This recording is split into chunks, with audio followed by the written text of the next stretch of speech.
For any of our young listeners out there who are maybe thinking about being goalkeepers or are goalkeepers, what advice would you give them to be the next Aubrey Kingsbury? Don't be afraid to make mistakes. As goalkeepers, the expectation is almost perfection. The more mistakes you make, the more you can learn. So the quicker you can improve and get better. I hate getting scored on. I'll only let that anger motivate me to do better and not to beat myself down. Bounce back, get better for it.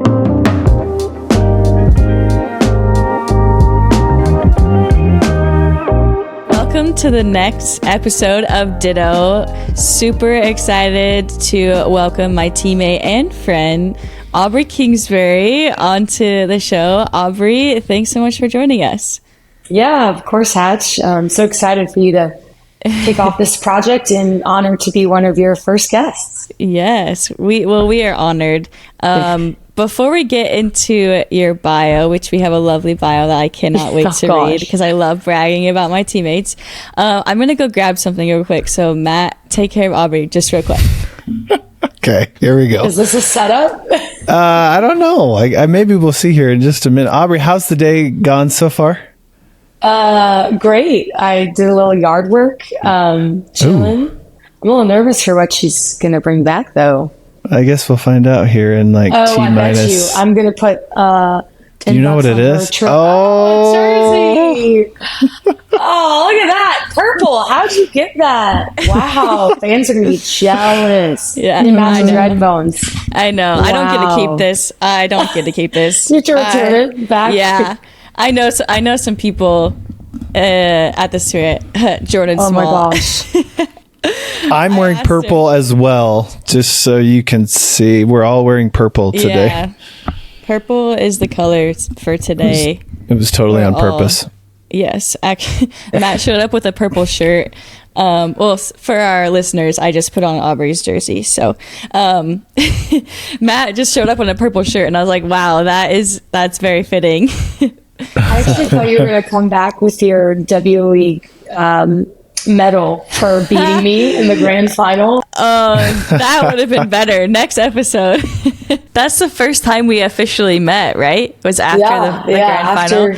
He beat me. I think it was like, oh, we're going to be teammates. I'll see you in like a week. Yeah. You shook my hand and you were like, hey, teammate. I was like, hey. Awesome. All right. Well, now that we've got this sorted, nice. I'm gonna read your bio for our fans, just in case they live under a rock and don't know who you are. All right. Aubrey Kingsbury, originally from Cincinnati, Ohio. Aubrey is one of the most accomplished goalkeepers in NWSL history, with not one but 2 Goalkeeper of the Year awards, an NWSL Championship, and an NWSL Championship MVP. At the international level, Aubrey has frequently been called up to the United States women's national team over the past few years, even representing her country at the 2023 FIFA Women's World Cup. After a successful college career at Wake Forest, Aubrey turned pro and has played in Norway, Denmark, and Australia on top of her lengthy NWSL career.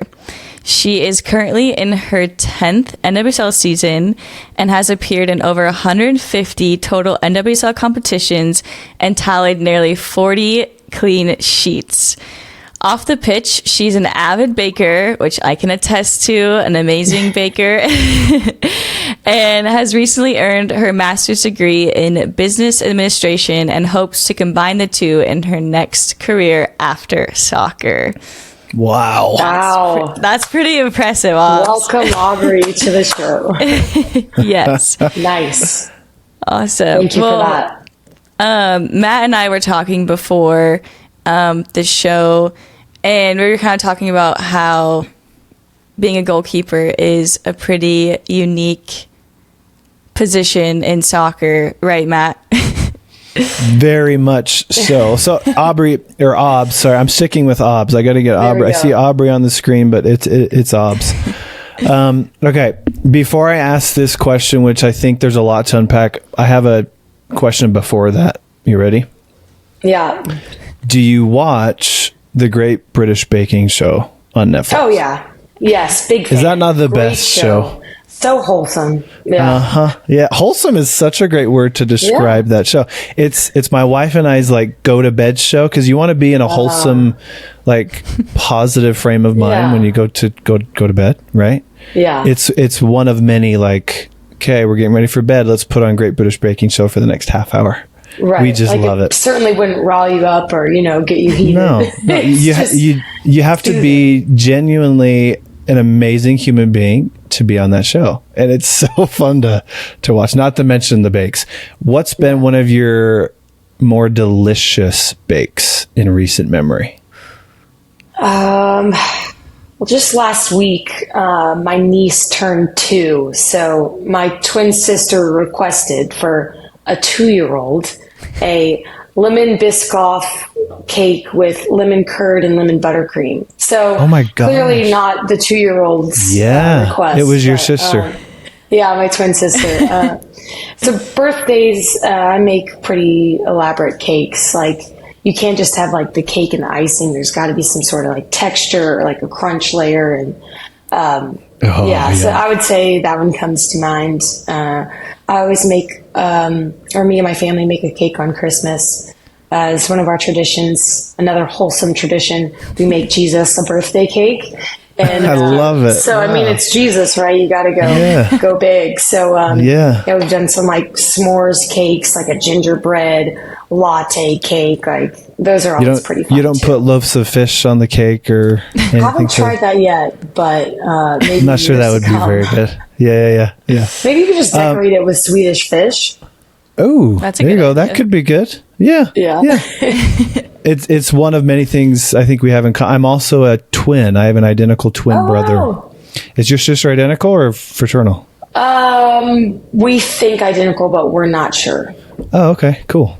Yeah, they do look a lot alike. So does she play soccer as well? She did. She was a goalkeeper at Brown University, but didn't play professionally after that. Although she probably could have. She became a teacher and is now a mom of 3. Wow. Cool. Very cool. Okay. Goalkeeper. And now here's my next question that we can unpack, right? First off, is it keeper? Is it goalie? Or what's the other term they use? Keeper or goalie? Don't say that. It's like chicken tender. What do you like to be called? I think technically it's a goalkeeper. Goalie is fine, although I think that's more hockey. I think you're right. Hockey. Yeah, goalie sounds more hockey. Yeah, or just keeper. So goalkeeper, keeper. I am a soccer fan just in the last like 5 or 6 years. And so I'm still learning the game. Mm-hmm. From my understanding and the little that I know now in this 5-year journey of trying to understand the nuances of the game, you don't just like want or like go out for the keeper position. You kind of just fall into it somehow. I don't know how that dynamic or that fluidity happens or how that materializes.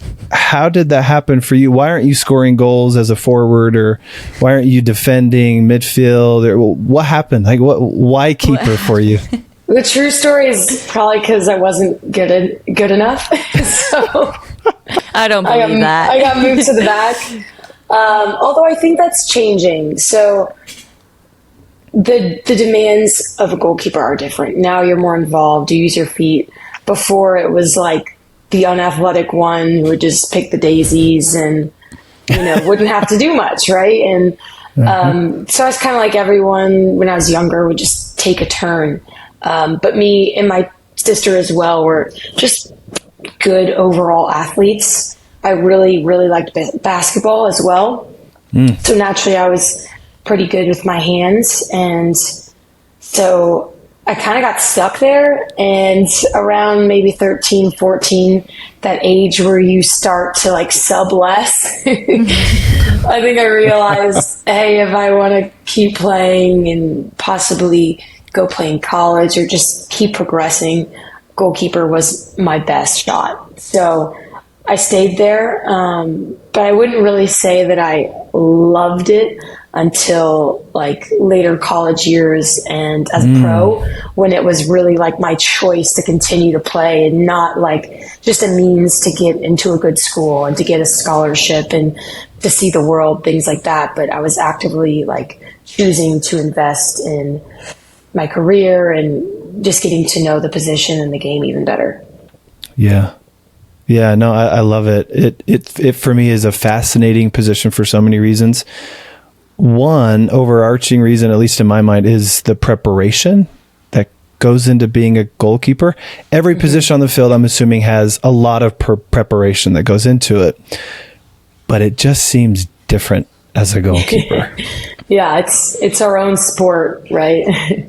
Sport within sport. Yeah, physical, tactical standpoint, and then mental standpoint as well. So touch on, if you don't mind, or unpack, what is your preparation like for games and competitions from a physical standpoint and then a psychological as well? Both, I think, are just fascinating.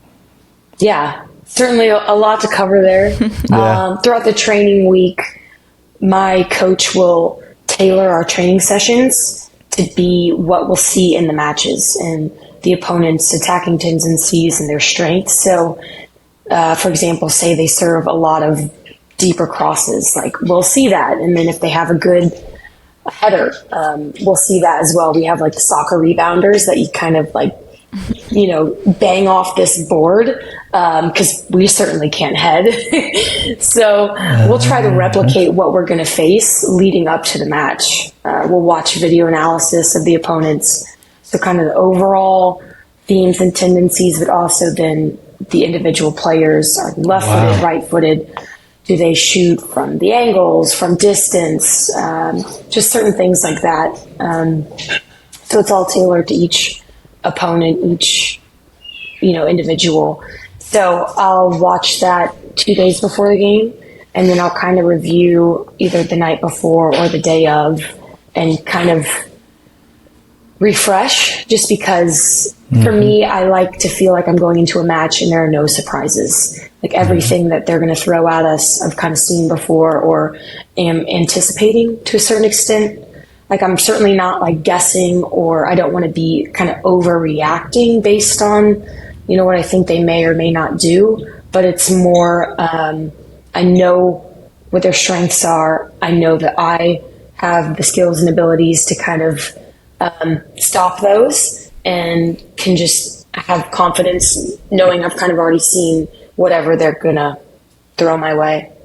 And is that in-game film that you're watching, PKs, all the above? I mean, is it? Yeah, I was listening to some of Hatch's commentary about how she approaches penalties.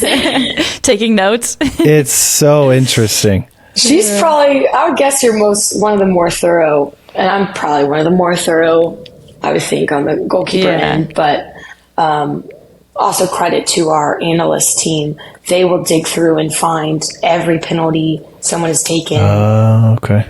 From their like college years till the present, which for some people is a lot. For some, it might just be, one or two, but we'll kind of identify who we think would take the penalties. And then I'll watch their run up, see if there's any specific tells. Maybe they do something differently when they go to my left as compared to my right. And sometimes it's like, I bet you they don't even know that. But, if you have a lot of videos you can comb through, sometimes you can see patterns arise. But yeah, at the end of the day, it's also some luck. I won't pretend that it's this beautiful science and odds and probabilities. Yeah. Like, it's a little bit of just intuition too, and kind of following your gut when it comes down to it. Well, I was just going to ask you, based off that, how often are you right? Not enough. I wish more. Well, the funny thing is too, I think players know that I like do my homework, we'll say. So for instance, last year, Savannah DeMello was awarded a penalty kick against us. She plays for Racing Louisville, and I'd seen her past 6 penalties, we'll say. She always went to my right. So I'm like, okay, well, looks like I gotta anticipate, and get a little jump to my right. Because if the reason to get a good jump is if penalty takers are putting it in the corners, you can't get there if you're reacting. You have to move just a little early. Just when their plan foot hits the ground, you want to get a jump. So, players like Hatch, you're never going to save anything, even if you're going the right way, unless you get a good jump. So anyway, I go to my right, and what do you know? She goes to my left. And afterwards, I was like, I thought you liked the keeper's right side. And she's like, I knew you would think that. What are you doing? I switched it up. And I'm like, oh. That's gotta be a compliment, though, because she knows that you're a very thorough goalkeeper and you do your homework. So I would take it as a compliment. And you definitely got her this last time. So I would say it's even. So then, she's been going to keeper's left until I just saved it last game, because I was like, well, now she hasn't missed to the keeper's left, so maybe she's going to keep going there. So it's all, again, like, sometimes the numbers don't help you, right? Because it's like, 100% of the time she goes to the keeper's right. Well, then what does she do? She goes the other way. So again, it's a little bit of luck, intuition, but just hopefully you can come up with a big save, because like we've seen with VAR, there's a lot of penalties this year in the league, so those are just big moments. Yeah. I love it. Yeah. Now with the psychological stuff, which is something I'm biased towards, it's what's most fascinating for me. Preparation breeds a lot of different things in terms of the emotional and psychological experience for athletes. For you, what has all this preparation done physically for the mental and even emotional side of things? Definitely breeds confidence. I especially like to be really fit. Like, clearly, I don't have to run. I don't get high speed meters in the match. I'm not putting in 10K. But the more fit I am, it helps me mentally as well. So kind of just like the over preparing, like whether that be video, whether it be physical fitness in the gym, on the field, all those different things, just kind of practicing it throughout the week. The thing I like about being a goalkeeper is it's so individualized. Like, I can go to my coach and be like, hey, I really want to do this today. And, he'll do it. Like, I have my coach. So it blows my mind. It's actually like hard for me to imagine how the field players must feel after a session. Cause I'm like, she probably didn't even get to pass that much with her left today. Or like, what if she's uneven, or she didn't get to shoot, or this or that. And I'm kind of like able to get a little bit of everything I need, like, every day. So I think that individualized aspect of it, like having your own coach who's dedicated to working with 3 people, you can really get to work and dig through the details and make sure that you're getting enough reps or seeing what you need to see to feel confident. Yeah. It's interesting. I don't know if you've listened to our self-confidence episode, but we went over 6 different sources that in theory facilitate this idea of feeling self-confident, this belief in yourself. And one of them is physical preparation, the physical part of being a human being. And especially in your case where your profession is so physical, it's going to ultimately and inevitably affect how you believe in your capabilities and believe in your performance. So fascinated me. Here's my last question in terms of, because this is just a random me putting myself in your shoes. You're really close to the fans, you goalkeepers.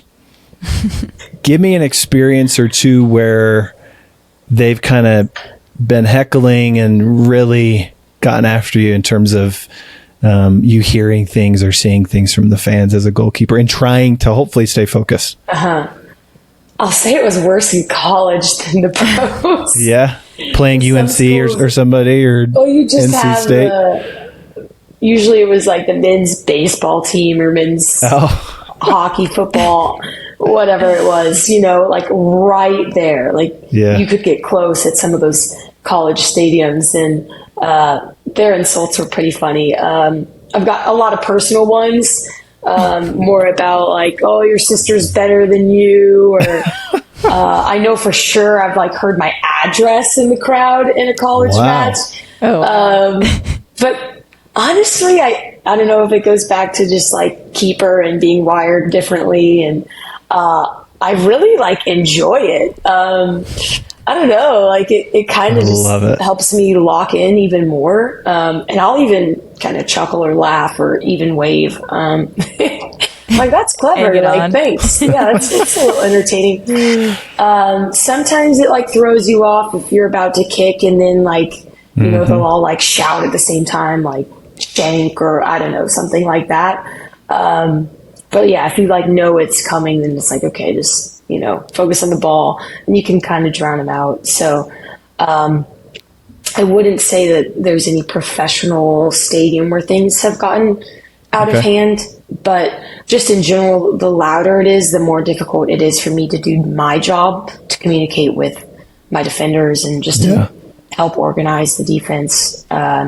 So that makes it difficult. But in terms of kind of getting in my head, I think I've kind of learned by now to just drown it out or just help it kind of keep me locked in. And it almost kind of fuels that, you know, the keeper's like the one trying to stop the other team and you're almost like the enemy, right? So I think it almost fuels you like, oh, I'm really not gonna let y'all score on me now, you know? So yeah, it's fun. I think, you know, at the end of the day, it's all for entertainment and it just makes it more fun.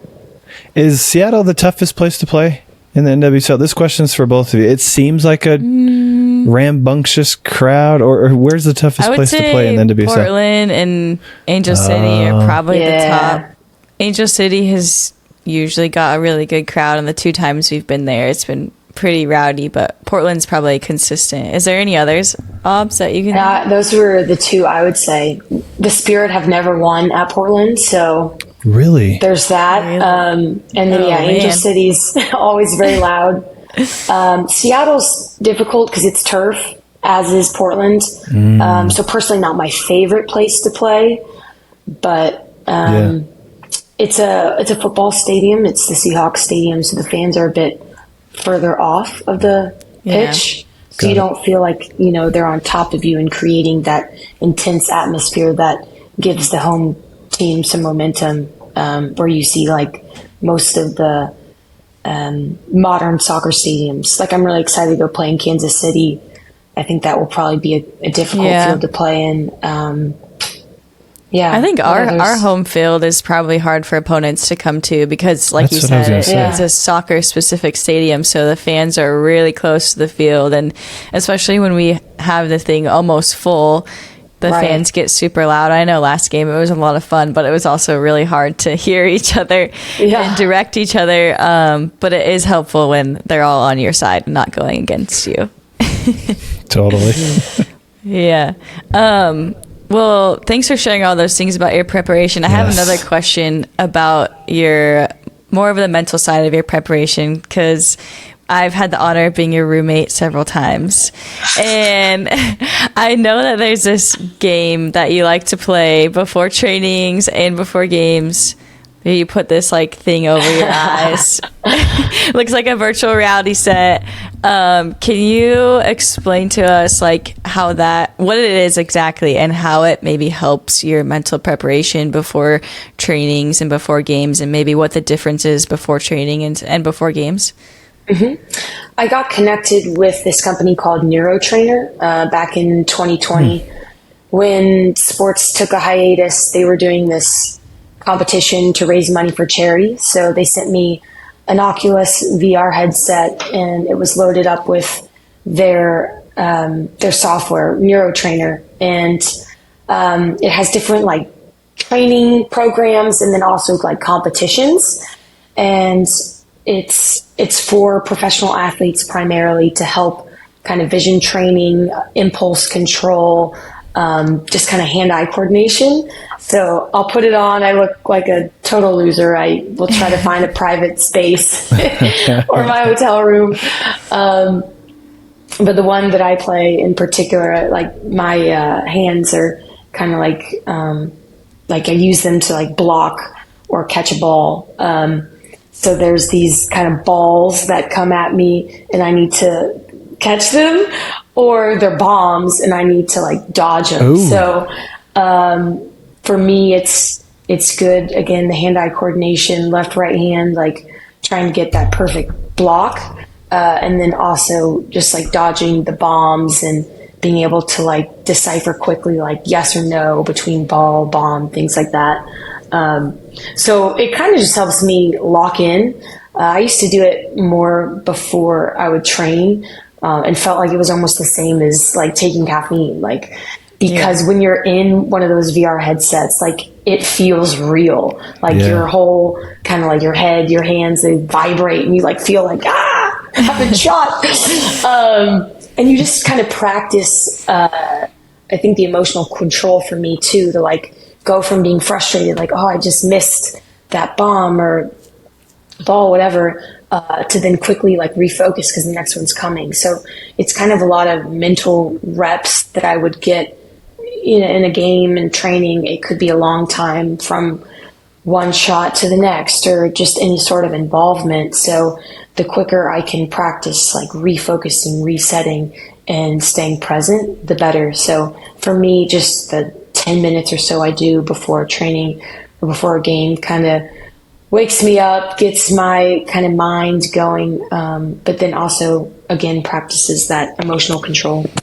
Yeah. Can you imagine what that room was like with Ashley in the Lotus and Obs with this Oculus on going like this? Yeah. Somebody walking through that room. Meditating on the ground. Yeah, I was maybe, gonna say, usually like Obs puts her Oculus thing on and I'm like sitting in the corner with my headphones on meditating. So we're both just giving each other space. Yeah. To mentally prepare for the game. So no, that's really cool. It sounds like it was something that was given to you just like kind of for fun to try out. And then like, as you did it, you're like, oh, I'm actually seeing the benefit of this and something that you've kind of adopted into like your routine because you saw the benefit of it. Is that right?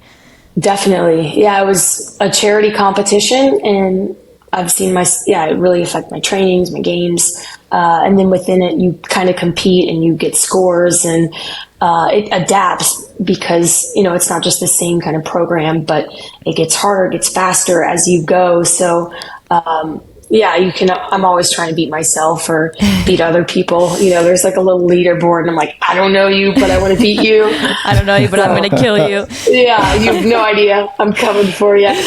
But that's awesome. It's been great. Something I take with me on the road and do at least a couple times a week back in my home environment. Well, I think it's pretty clear. I mean, it's always been clear to me, but it's probably clear to our audience now. And now, Matt, as you guys have just met, that Aubrey thrives off of competition, which I think is probably one of the top reasons why you're at the top of your game and one of the most successful keepers in this league. But I want to dive in a little bit to your career and like the path that it took you to get to where you are now. As I shared in your bio, you played in Norway, you played in Denmark, you played at Sky Blue, and then, got in the expansion draft, got traded to Orlando, and then lucky me got traded to the Spirit the same year I got traded to the Spirit. Yeah. Throughout like your career, when you look back, especially, playing overseas, I feel like that's something very unique. Not a lot of players have the opportunity or decide to take that leap of faith to go play overseas. Are there any lessons that you've learned like throughout your career that maybe have helped you now, or just experiences that you're really glad you had from going overseas and challenging yourself like early on in your career? Yeah, I mean, so many lessons learned from each kind of stop on the journey. For me, I know, especially playing in Australia, that was more of like an off-season loan.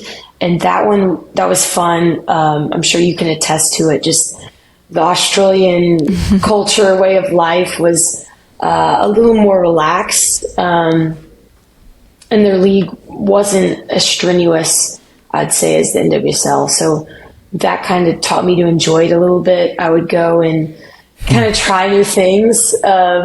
A funny story, maybe not so funny, but I was trying to side volley for years. So I'd go to Australia and only side volley, which is difficult. Like you see all the men doing it, but like women's, like I'm not convinced my hips work that way. And it would come off like perfectly 1 out of every 5.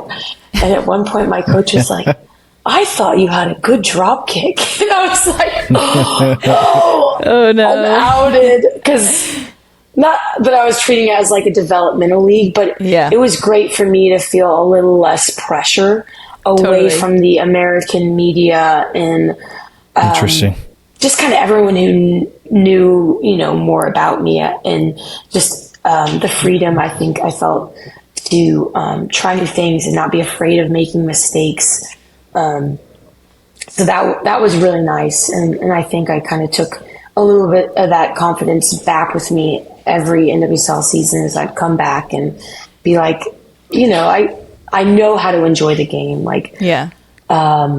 yeah. So a lot of times I think pressure and just expectations for yourself, and that can kind of be my worst enemy, is just my own. I get in my own way. So going to Australia was just a nice kind of change of pace. I'm trying to think of some other ones. Totally. I mean, I can attest to that. I remember playing in Australia after my rookie season, and I kind of felt the same way. Like, the media pressure kind of wasn't there. No one really knew who I was. I was kind of playing anywhere the team wanted me to play, and it was just a new experience to kind of just play and like have fun. I think that's really important. I think going overseas is definitely something that provided that for me. So it's cool to hear that it provided that for you as well. Mm-hmm. Yeah. And I think, like me and you, we're veterans. We've been around a long time. We've had great success. You've won the Golden Boot, right? So as we continue to climb this ladder, like, people's expectations of us and our expectations for ourselves are very high. And not like there's not much more room to grow, but maintaining that level, like, consistently is very difficult. And I don't think people understand that. But to be a top performer consistently, it's tough. We're still human. We're still works in progress. So, I think that speaks to both our careers, to be able to, still be here and on the top of our game. But it's difficult. All I gotta say is ditto, ditto, ditto, ditto, ditto. Right? Like, everything you're saying, like, yeah, it's so true, and it's really cool to hear you say that. And I think one thing, and that you can probably attest to as well, is I think it's important to just keep competing with yourself, because that's the only way you can continue to keep climbing, is just competing with yourself, showing up every single day in training and trying to work on your side volley and master it, even if someone says you can't or whatever it is. So, and I think that's something that you're really, really good at in your career. You obviously weren't number one always. The goalkeepers, I feel like you guys have a very unique path, and I think that's why it's really cool to see, like, where you started and where you are now, going from being a backup keeper to then finally getting the number one spot. How was that transition for you? And was it hard to be a backup keeper? Was your mindset more of just like, I got to buy my time, this is how it works? Because you're obviously a very competitive person. What did that transition look like for you?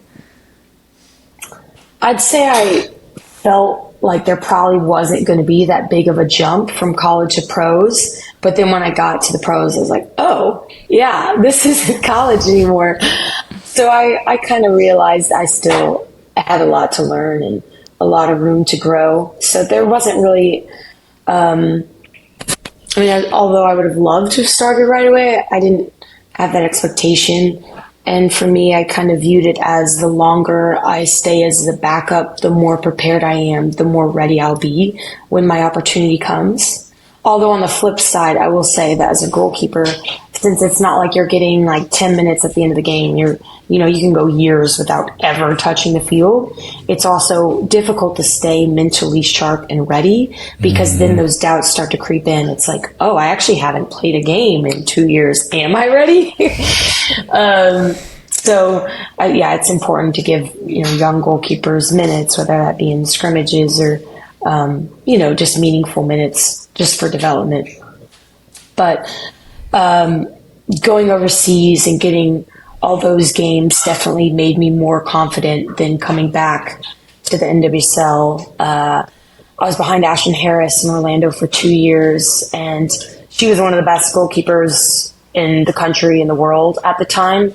And I would say she was one of the more modern keepers and doing a lot of techniques that you now see women doing. 1v1 techniques, we call them, like a spread or a block save, kind of where you do a big starfish. But yeah, she was one of the first to do that. So I think that was a really incredible opportunity for me. I was young, just to watch her, to learn from her.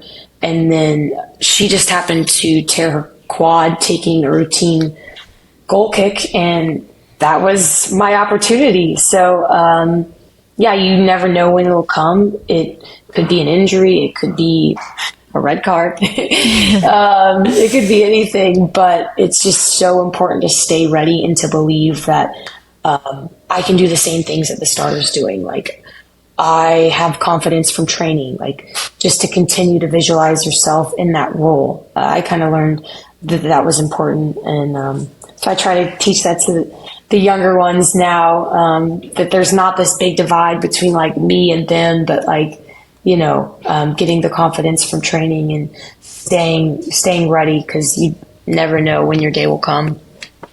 Yeah. Mm-hmm.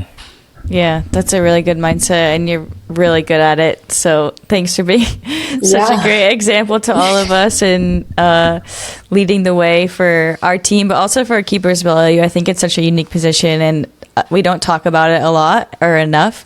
It's really hard. And I think one thing that I thought of, I feel like I've heard you say this before, but practice is almost like is your guys' game days, because you do so much more. Our cadence of training is so much different than y'all's cadence of training. Can you go through a little bit of like the periodization? Because I know, like, for us, we start off the week with, we have like an off day, a recovery day, and then we kind of like ramp up, and then as game days come, we ramp down. What does the periodization look like for you guys as goalkeepers, since your game days look a little bit different in regards to loading? Yeah. Game days for me will be mentally taxing, but physically it's kind of, just a 3-mile walk. Unless I have to hit a lot of long balls, then like maybe my hip flexor will be tight, but that's about it. So we'll go in usually the day after the game and do a recovery session. And so sometimes I will train the day after the game, just depending on if I slept or how late we were at the stadium. And then we're all off match day +2. And then when we come back in, us keepers really ramp it up the first couple days back. So we'll say like, Tuesday or Wednesday, and then we'll all start trying or kind of cooling it down Thursday and Friday. But the beginning of the week, we really have heavier loads, whereas you guys are still kind of recovering from the match load. We're ready to go back up, because we know end of the week, it'll be lower again. But it's hard to know exactly what loading is right for keepers, because you're not going based off of the game demands, right? Like, if that was the case, you wouldn't really have to train. So I know for all of our scientific staff, I'm an anomaly. They're not quite sure what to do with me, because I always want to do more, and they're like, well, what about data? Aubrey's like, what data? I feel fine. Let's go. Exactly. After every game. It's hilarious. Nice. Awesome. Really cool. Aubrey, I want to ask you some personal questions, if you don't mind. Sure. Okay, you ready? In recently looking at your Instagram, I noticed a scripture at the very top. This is something that is equally as fascinating for me as the psychology of sport, is the spiritual orientation or religious orientation for athletes. So could you share what kind of role spirituality and or religion has played in your development and just your overall kind of lived experience of being a professional athlete? Yeah, I'm a Christian, and so I see my job as a calling. I believe the Lord has kind of put me exactly where I am with the Washington Spirit, and has orchestrated all my steps to lead me here. And so just knowing that, it's super freeing. Yes, I work hard. I give my best every day. But ultimately I know that He's kind of the one who produces, the fruit, I'll say, and that he's got a plan for me regardless of what I do. Like I can't ultimately mess it up because he's the one in control, not me. So that makes everything a lot more freeing. I kind of get to enjoy it a lot more. Fascinating. And it takes a lot of the pressure off as well, in terms of, maybe wondering, how long am I going to play? I just hope that will be evident one day when I'm called to maybe do something else. But yeah, that's the short version of it is, my faith is why I play. So for me, it's kind of a mission field in a sense. Like I get to love my teammates, I get to serve those around me, and just make the most of where the Lord has put me at this particular time. And I love it. It's the best job. It is the best job. I love to hear it. And again, it's so interesting to me. I've interviewed quite a few athletes around this sphere of religion and spirituality and sport. And inevitably, there's always some sort of practice. It usually ends up being prayer, but sometimes it's different things that's intertwined into pre-game routines, post-game routines, whatever it might be. And so I want to ask you, what kind of practices spiritually, religiously have you intertwined into your career, into your competition practices, et cetera? And how have they, like you said, facilitated this freeing experience? I love that adjective. Yeah, I think for Christians, a lot of meditation is kind of a blurred line with prayer, or even my self-talk. It's less of self-talk and more of kind of like talking to God for me. Totally. Or just if I'm in the midst of a training or a game and frustrated with myself, just kind of like releasing it to Him, and just asking for, strength or peace or focus, whatever it may be that I need. So yeah, for me, it's great to know that I'm not looking to myself. Like there is a source that is greater than me, that sustains me and guides me. And I have the Spirit living within me. So again, that also takes more pressure. And I know that I can't do anything on my own, that I, need help. And so it's great to be able to pray and to ask for, more of the fruits of the Spirit, or more of, any of the promises that, the Lord says He'll give us. And I know Hatch can attest to that. We have a strong group of believers on the team. So it's nice to feel not alone in that, but there's a lot of us that, sport is kind of the avenue by which, we glorify God. Mm-hmm. Yeah. Aubrey's great at helping us organize team Bible study and pregame prayer with our chaplains. So we're super grateful to Obs and the example she is, but also her willingness to help us all get together and to organize us, because it is really important. And I think it's really cool to connect with other teammates who have similar beliefs, and just to help remind us that there's more to life than just soccer, because it can consume our lives. Like, as you can tell, like all the preparation that Aubrey puts in day out, if she wasn't intentional about, her relationship with God, I feel like that relationship would struggle. And I think it's very clear to all those around her that she just has this like light about her and this faith, and it's an honor to be your teammate, really. And it's fun to see and to have you as an example. So that's really cool. Thanks for sharing that. And Matt, thanks for asking the personal questions. Yeah, of course. I have another one, actually, and this is for both of you. Oh, even better. Right. You ready? Obs, from my understanding, that just doesn't feel natural. I got to say Aubrey. Okay, Aubrey, you are recently-ish married? 2 years, 3 years? About 2.5. 2.5 years. What's it like for both of you to bring your spouses along this journey of being a professional athlete? What are some of the challenges and the beauties that you've experienced? Yeah. We love the Husbands Club. Yeah, we do. We do. It has been just a joy for me. Playing overseas, moving all the time. I didn't have the most hope that I would find a spouse before I quit playing. So my husband's also named Matt. So when I met Matt and we got married late 2021. Jeff and I were there. It was a great, beautiful wedding. Thanks, Hachi. When we got married, like, it's just been a joy to have someone along with me in the journey. Especially, like I was saying, I was playing overseas a lot, and it can feel very isolating.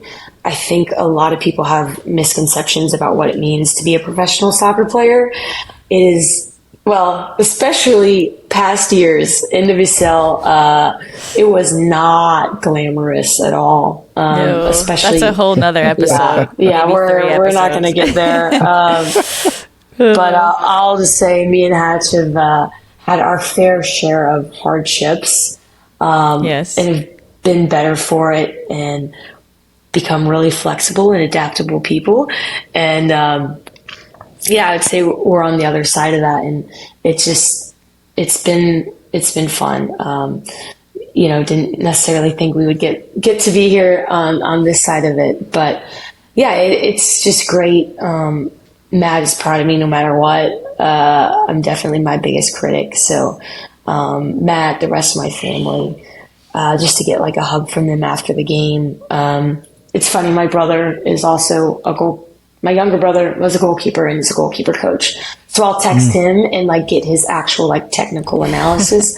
But everyone else, I just want like unconditional love. And then him, Micah is his name, gives me like the truth. But yeah, it's been great. And then I was able to go to the World Cup, and he came, my sister came, mom came. So my family's believed in me more than I probably believed in myself, and I've always kind of known that I would be here, even though I was like, really? I didn't think so.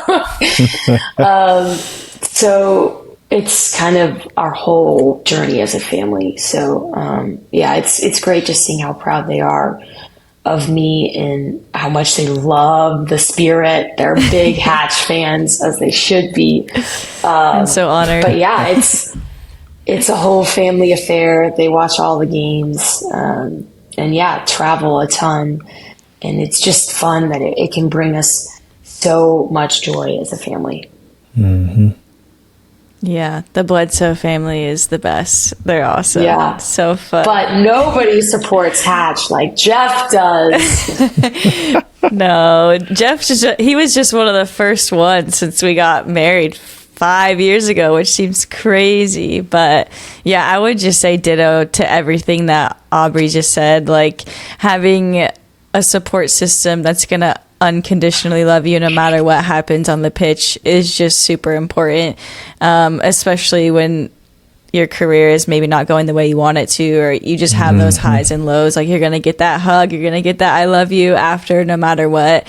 And it's really fun to have other teammates on the team who are married and have supportive husbands or partners. I think we all have great partners because they're all friends. And we call it the husbands club. Are they forced to be friends, or are they genuine friends? No, they're genuinely friends. Like, when we're on away trips, they'll try to hang out. Most of the times they'll just watch the games together. Matt and Cameron came over to our house for the last away game, and Jeff made salmon for them. Aubrey's Matt said, hey, my house next, we're going to have a barbecue or something, or cookout. So yeah, they're all friends of their own free will. Yeah. Jeff is always looking for golf buddies too. Yes. Surprise, I was just going to say that. Yeah. Does your husband golf? Does he go with Jeff? He's the most avid golfer. So it was funny. Last road trip, it was raining, so Matt, my husband, and another teammate's partner bailed. Jeff went alone.